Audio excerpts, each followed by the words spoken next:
Question number 1 में वो कहता है कि प्लेन कंडक्टिंग लूप है, उसको हमने यूनिफॉर्म मैग्नेटिक फील्ड में रखा है, जिसमें मैग्नेटिक फील्ड की डायरेक्शन क्या है। मैग्नेटिक फील्ड की जो डायरेक्शन है वो एक्स एक्सिस की तरफ है। वो कहता है कि कौन सी for what orientation of the loop is the flux maximum, for what orientation is the flux minimum. अच्छा, मैं अब बताता हूँ। देखिए, फर्ज करें कि ये कोई हमारी लूप है, ठीक है। उसमें मैग्नेटिक फील्ड की डायरेक्शन जो है वो इस तरह है, इस तरह, ठीक है। वो कहता है कि मैं कॉइल जो आपकी कॉइल है, जो कि जिसकी जो इस तरह है, गोल शेकल की है। वो कहता है इसको इस मैग्नेटिक फील्ड में किस तरह रखूं कि फ्लक्स मैक्सिमम हो और फ्लक्स मिनिमम हो। सबसे पहले हमें इस बात का पता होना चाहिए कि फ्लक्स होता क्या है। फ्लक्स वो होता है कि number of the magnetic line जो किसी भी एरिया में से गुजरे। अब हमने इस कॉइल को इस तरह रखी, कौन सी डायरेक्शन में रखें कि फ्लक्स ज़्यादा से ज़्यादा नंबर ऑफ मैग्नेटिक लाइंस जो है वो इसमें से क्या करें, पास करें। तो सबसे पहले हम लोग देखते हैं कि ये देखें, अब दो केस मैंने बनाए हैं। फ्लक्स मैक्सिमम कब होगा, फ्लक्स मिनिमम कब होगा। बच्चे, फ्लक्स मैक्सिमम तब होगा जब हम लोग इस सरफेस को क्या करें, परपेंडिकुलर रखें, ताकि इसमें से जो पास होने वाली मैग्नेटिक फील्ड लाइंस क्या हो जाए, ज़्यादा से ज़्यादा इसमें से पास हो सके। और जो आपका वेक्टर एरिया, जो वो रेक्टेंगुलर वेक्टर जो कि एरिया की डायरेक्शन को रिप्रेजेंट करता है, वो हमेशा जो है वो सरफेस के क्या होता है, परपेंडिकुलर होता है। और हम एंगल हमेशा मैग्नेटिक फील्ड लाइंस और उस वेक्टर एरिया के दरमियान लेते हैं। पहले केस में क्या हुआ कि हमने जो कॉइल ली थी उसको इस तरह रखा मैग्नेटिक फील्ड लाइंस में, तो उसमें ज़्यादा से ज़्यादा मैग्नेटिक फील्ड लाइंस। अब देखें, अब ये वाली मैग्नेटिक लाइन पास कर रही है और ये वाली वेक्टर एरिया की डायरेक्शन है, तो मतलब ये दोनों एक दूसरे के हैं, पैरेलल है। तो मतलब इनके दरमियान एंगल क्या होगा, तो ज़ीरो होगा। तो आपको कंडीशन है कि फ्लक्स जो होता है वो बेसिकली बी ए कोस थीटा होता है। तो कोस जीरो की वैल्यू हम लोग पुट करेंगे, तो कोस जीरो क्या होता है, 1 होता है। फ्लक्स मिनिमम कब होगा, जब हम उस सरफेस को क्या करेंगे, parallel to the magnetic field lines रखेंगे। तो वेक्टर एरिया क्या होगा, सरफेस के क्या होगा, परपेंडिकुलर। अब इस केस में ये देखिए, ये वेक्टर एरिया की डायरेक्शन है, ये वाली आपकी मैग्नेटिक फील्ड लाइंस की डायरेक्शन है। तो मतलब इनके दरमियान एंगल क्या बनेगा, इनके दरमियान एंगल होगा 90। तो कोस 90 की वैल्यू क्या होती है, मिनिमम होती है। फ्लक्स मैक्सिमम तब होगा जब आपका जो सरफेस है वो परपेंडिकुलर होगी और वेक्टर एरिया और मैग्नेटिक फील्ड के दरमियान एंगल क्या होगा, ज़ीरो होगा। फ्लक्स मिनिमम तब होगा जब वो आपकी जो है मैग्नेटिक फील्ड लाइन जो है वो सरफेस के पैरेलल होंगी और सरफेस के, और जो आपकी नंबर जो वेक्टर एरिया होगा वो परपेंडिकुलर टू द सरफेस होगा, और जो angle between the magnetic field lines और वेक्टर एरिया के दरमियान वो 90 होगा और कोस 90 की वैल्यू 0 होगी। क्वेश्चन नंबर 2 की तरफ चलते हैं। इस क्वेश्चन नंबर 2 के स्टेटमेंट में वो क्या कहता है कि आपने क्या करना है कि आपने मैग्नेटिक फील्ड बताना है स्टेशनरी चार्जेस के दरमियान और मूविंग चार्जेस। वो कहता है कि एक फ़र्ज़ करें ये कॉइल है, फ़र्ज़ करें ये कोई कॉइल है, ठीक है। वो कहता है कि इस कॉइल में से जो है वो करंट जो है वो पास कर रहा है। जब करंट पास कर रहा है तो इसके इर्द गिर्द जो है वो मैग्नेटिक फील्ड बन रही है, यानी कि इसके इर्द गिर्द क्या है, कोई मैग्नेटिक फील्ड बन रही है। वो क्या कहता है कि देखिए, वो क्या कहता है कि चार्जेस जो है वो बेसिकली करंट जो होता है, इस तरह फ्लो ऑफ चार्जेस होता है, बहुत सारे चार्जेस होते हैं। वो क्या कहता है कि आप मुझे बताएं कि ये मूविंग चार्जेस जो हैं उनके लिए मैग्नेटिक फील्ड क्या होगा और जो चार्जेस एट रेस्ट हैं उनके लिए क्या होगा। बच्चे, चार्ज करंट जो होता है हमेशा फ्लो ऑफ चार्जेस होता है। फ्लो ऑफ चार्जेस का मतलब ये होता है कि जो चार्जेस हैं वो क्या कर रहे हैं, मूव कर रहे हैं। चार्जेस मूव करेंगे तो ही फ्लो ऑफ चार्जेस होगा। जब चार्जेस रेस्ट में होंगे तो कोई फ्लो ऑफ चार्जेस। जब करंट ज़ीरो होगा तो मैग्नेटिक फील्ड तो होगी नहीं। इस तरह ये जो स्टेशनरी चार्जेस हैं इनकी वजह से मैग्नेटिक फील्ड क्या होती है, ज़ीरो होती है, क्योंकि मूविंग चार्ज करंट फ्लो तब करता है जब मूविंग चार्ज होते हैं, और मूविंग चार्जेस की वजह से क्या होती है, मैग्नेटिक फील्ड। अच्छा, इसके बाद क्वेश्चन नंबर 3 है। Question number 3, describe the change in the magnetic field inside a solenoid carrying current. आपने क्या करना है कि डेल्टा डेल्टा बी आपने बताना है, ठीक है। कब बताना है, जब लेंथ को आपने पहले डबल करना है और फिर नंबर ऑफ टर्न्स को सेम रहने देना। फिर आपने लेंथ को सेम रहना है और नंबर ऑफ टर्न्स को क्या कर देना है, डबल कर देना है। अच्छा, अब हम देखते हैं। सबसे पहले आप लोगों को इस बात का पता है, अगर हमने मैग्नेटिक फील्ड फाइंड करनी हो तो उसका क्या फार्मूला होता है, B is equal to mu naught n n I. मैं अगर एन की वैल्यू, तो एन होता है N/L number of turns per length, तो मैंने उसकी वैल्यू पुट कर दी। अब क्या किया कि अब अगर मैं क्या करूँ, मैं लेंथ को क्या कर दूँ, डबल कर दूँ।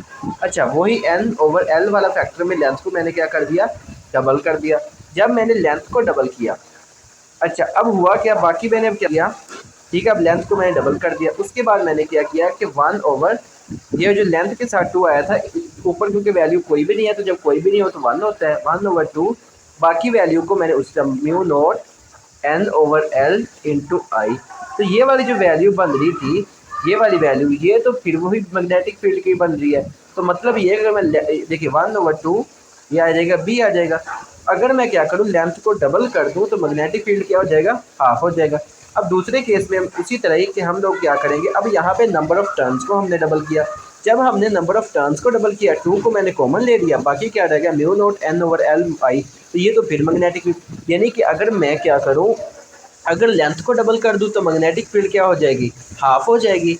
अगर मैं क्या करूँ, जो है वो नंबर ऑफ टर्न्स को डबल कर दूँ तो मैग्नेटिक फील्ड क्या हो जाएगी, डबल हो जाएगी। देखिए अगर आप इसको एक और एंगल से समझा दें, देखिए ये जो है बी इज डायरेक्टली प्रोपोर्शनल है एल के, सॉरी बी डायरेक्टली प्रोपोर्शनल है एन के। ये देखिए अगर मैं ये म्यू नोट खत्म कर दूँ और ये देखिए ये सारे खत्म कर दूँ, ये देखिए बी डायरेक्टली प्रोपोर्शनल, जितने ज़्यादा नंबर ऑफ टर्न्स होंगे उतना मैग्नेटिक फील्ड क्या होगा, ज़्यादा होगा। इसके बरक्स मैग्नेटिक फील्ड जो है वो इन्वर्स रिलेशन में है 1/L के, यानी अगर मैं मैग्नेटिक लेंथ को बढ़ाऊँ तो मैग्नेटिक फील्ड क्या हो जाएगी, उतनी ही कम हो जाएगी। समझ आ गई। क्वेश्चन नंबर 4 की तरफ चलते हैं। क्वेश्चन नंबर 4 की स्टेटमेंट क्या है कि वो क्या कहता है कि एक लम्हा पे एट अ गिवन इंस्टेंट, किसी लम्हे पे एक प्रोटॉन जो है वो एक्स डायरेक्शन में मूव कर रहा है। अच्छा, उस पे जो है वो मैग्नेटिक फील्ड में, उस पे जो लगने वाली मैग्नेटिक फील्ड है उसकी जो डायरेक्शन है वो क्या है, वो नेगेटिव जी एक्सिस है। Will the proton continue to move in the positive X direction. ये देखिए एक्स वाई जी कोई प्लेन है, ठीक है, मैं आपको आम लफ्ज़ों में समझाता हूँ। देखिए जो एक्स होता है ये हमेशा एक्सिस हॉरिजॉन्टल होता है और वाई की वैल्यू हमेशा परपेंडिकुलर। जो जी एक्सिस होता है वो हमारी तरफ होता है, यानी आउट ऑफ द पेज होता है ज़्यादातर, यानी कि आउट ऑफ द पेज होता है। लेकिन यहाँ पे हम रिप्रेजेंट करने के लिए इसको जो है वो इनटू द पेज लिख लेते हैं रिप्रेजेंट करने के लिए। लेकिन इसका ये वाली जो लाइन होती है इसका मतलब ये होता है कि ये क्या है, आउट ऑफ द पेज है। अच्छा, अब हमने वो क्या कहता है कि जो फोर्स लग रही है वो इनवर्ड है, मतलब नेगेटिव जी डायरेक्शन में। अगर पॉजिटिव जी डायरेक्शन किस तरफ होता है, हमारी तरफ होता है, यानी आउट ऑफ द पेज होता है, तो नेगेटिव जी किसकी तरफ होगा, नेगेटिव जी होगा आपका इनटू द पेज होगा। तो मतलब फोर्स की डायरेक्शन क्या है, इनटू द पेज है। अब हमने जो है वो क्या कहता है कि फोर्स, अब आपने क्या करें, मैग्नेटिक फोर्स की डायरेक्शन बताएं और ये बताएं कि प्रोटॉन एक्सिस एक्स एक्सिस की डायरेक्शन में मूव करेगा।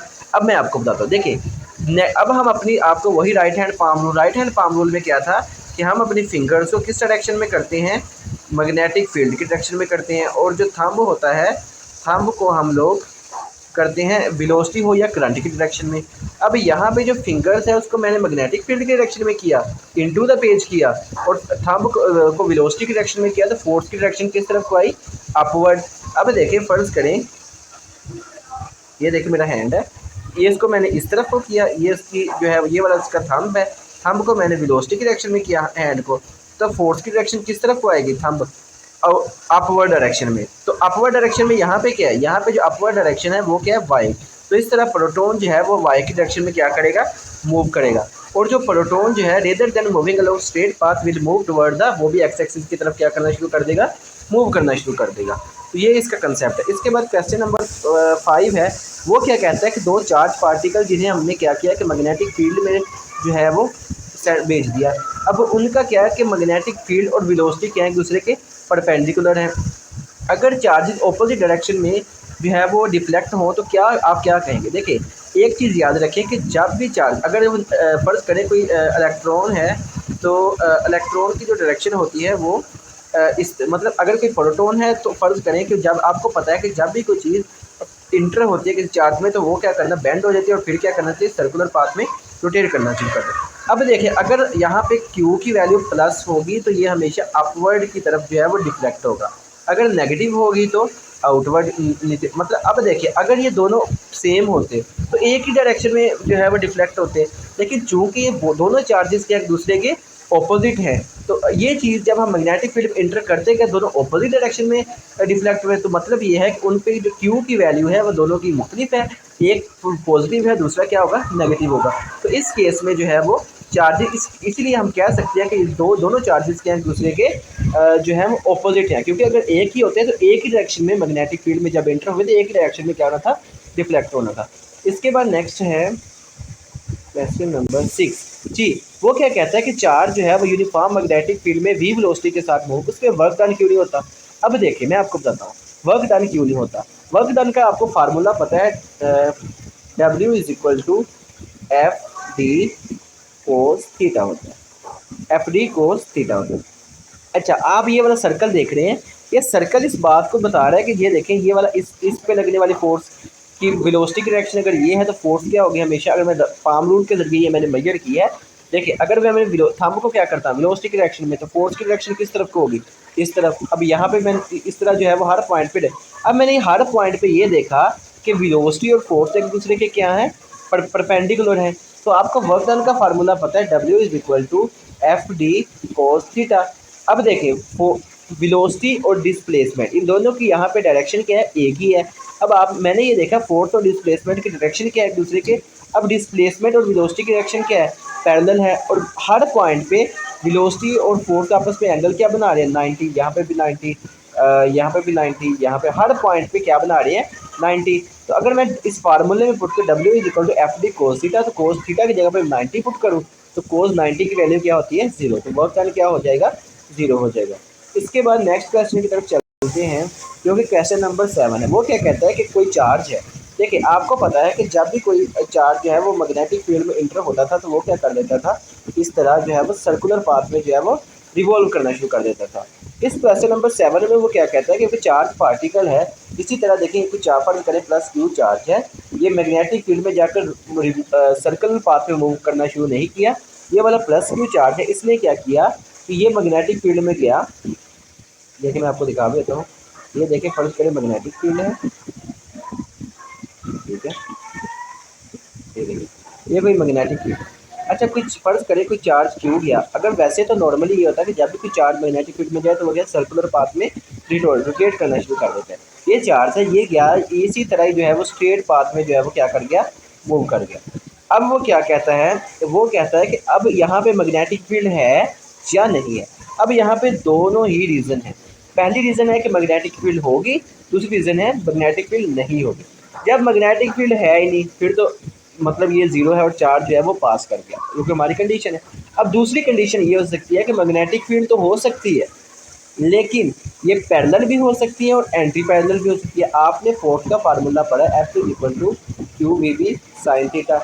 अगर ये पैरेलल होंगी तो देखिए ना, अगर ये चार्ज और मैग्नेटिक लाइंस ऑफ फोर्स एक दूसरे के पैरेलल आ गए तो इनके दरमियान एंगल क्या होगा, 90। साइन 90 साइन सॉरी 0 होगा, तो साइन 0 की वैल्यू क्या होती है, 0।